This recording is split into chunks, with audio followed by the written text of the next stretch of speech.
सुबह खबर आई दरअसल कि दिल्ली के आसमान में एक विमान है जिसमें बम है, यानी ये विमान ईरान से, जी हां, विमान ने ईरान से उड़ान भरी थी और इस विमान में बताया गया बम है और बम वाला विमान भारत में घुसाया और उसके बाद 45 मिनट तक भारत के आसमान में उतरने, आसमान से नीचे दिल्ली लैंड करने की जिद करता रहा। जरा रिपोर्ट देखिए।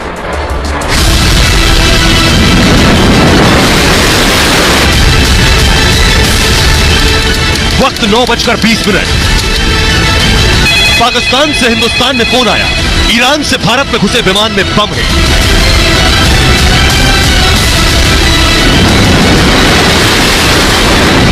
इस खबर के बाद देश में हड़कंप मच गया। और इस वक्त की बड़ी खबर आपको बता दें, बड़ी खबर सूत्रों के हवाले से ईरानी विमान में बम की सूचना से हड़कंप मच गया है। ईरान का विमान भारत के वायु क्षेत्र में घुस चुका था। बम की खबर ने यात्री विमान के हाईजैक होने के शक को और बढ़ा दिया था। बम वाला विमान देश की राजधानी दिल्ली में उतरना चाहता था। उतरने का, लैंड करने का ऑफर मिला था, लेकिन पायलट ने साफ इनकार कर दिया, जिसके बाद लगातार सवाल ये बना हुआ है कि आखिर क्यों दिल्ली में ही ये विमान उतरना चाहता था। सभी के दिमाग में कंधार हाईजैक की तस्वीरें घूमने लगी। एक्सपर्ट विमान में बम और आतंकी मौजूदगी से इनकार नहीं कर रहे थे। बम वाला विमान भारत के आसमान पर मंडरा रहा था। लाहौर एडीसी ने कैसे पता लगाया, इसका लाहौर से क्या लेना देना है, लाहौर को कैसे पता लगा? क्योंकि अगर वो ईरान से आ रहा है तो क्या वो पाकिस्तान के ऊपर से आया? ऐसी बात तो नहीं है। अगर पाकिस्तान से ऊपर गया तो डायरेक्टली चाइना जा सकता है, उसको दिल्ली से जाने की जरूरत नहीं है।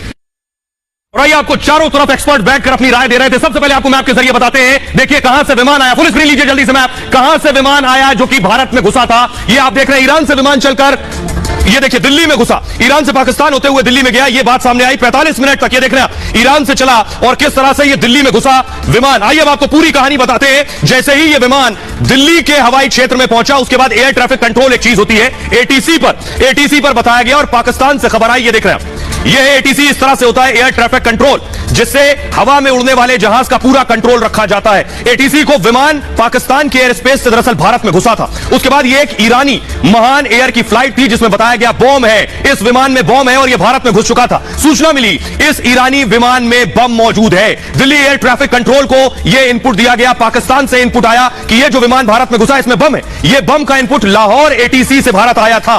सुबह करीब 9:20 पर बम की कॉल हिंदुस्तान में आई है। दिल्ली, चंडीगढ़, जयपुर, जोधपुर में फौरन अलर्ट कर दिया गया कि बम वाला विमान भारत में घुस चुका है। लैंडिंग के लिए दिल्ली एटीसी ने 2 विकल्प दिए थे कि बम वाला विमान दिल्ली के हवाई क्षेत्र में था तो फौरन यह कहा गया कि आप इसे जयपुर या फिर दूसरे शहर में जाकर लेकर जाइए। पायलट दिल्ली में फ्लाइट की लैंडिंग चाहते थे। जो विमान का पायलट था वो चाहता था कि दिल्ली में हर हाल से लैंडिंग हो जाए इस बम वाले विमान की। विमान के पायलटों ने लैंडिंग से मना कर दिया कि दिल्ली के अलावा कहीं और लैंड नहीं करेंगे। यही शक बढ़ गया कि विमान में बम और दिल्ली में लैंड करने की जिद, ऐसे में दिल्ली में लैंडिंग खतरनाक हो सकती थी। पायलटों की दिल्ली लैंडिंग की जिद